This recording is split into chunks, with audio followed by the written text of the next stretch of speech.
Pemirsa, seorang pria yang mengaku sebagai orang tua siswa mengamuk di tengah konferensi pers yang digelar Dinas Pendidikan DKI Jakarta. Pria ini menuding Kepala Dinas Pendidikan DKI Jakarta bohong dan hanya berkelit atas sistem zonasi PPDB yang memasukkan seleksi berdasarkan usia yang dinilai tidak adil.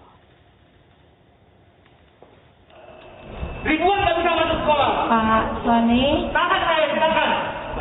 saya jelaskan ya. Bapak juga dibohongin terus. Bohong. Nggak ada seleksi jarak. Enggak, kalau ini nggak didengar. Pria bernama Hotmar Sinaga ini terus menuding Kepala Dinas Pendidikan DKI Jakarta Nahdiana berkata bohong saat menjelaskan sistem zonasi yang banyak menggusur siswa yang nilainya tinggi namun usianya masih muda.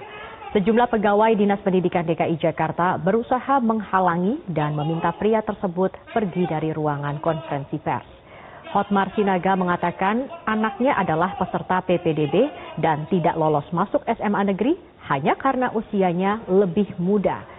Nilai anaknya cukup tinggi, namun karena anaknya berusia 14 tahun 7 bulan, akhirnya tergeser oleh peserta lain yang nilainya lebih rendah, namun usianya lebih tua.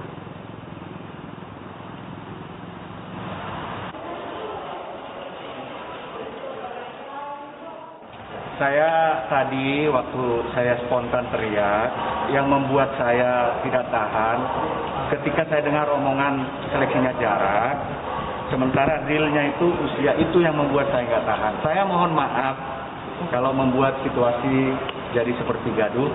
Saya emosi, saya akui, saya mohon maaf, mungkin media juga melihat. Ya, kalau saya sangat sadar dari sisi etika itu tidak baik, tapi saya tahu, saya merasa itulah kesempatan saya untuk ngomong. Jadi mohon maaf. Itu masalahnya hanya satu yang bikin saya emosi.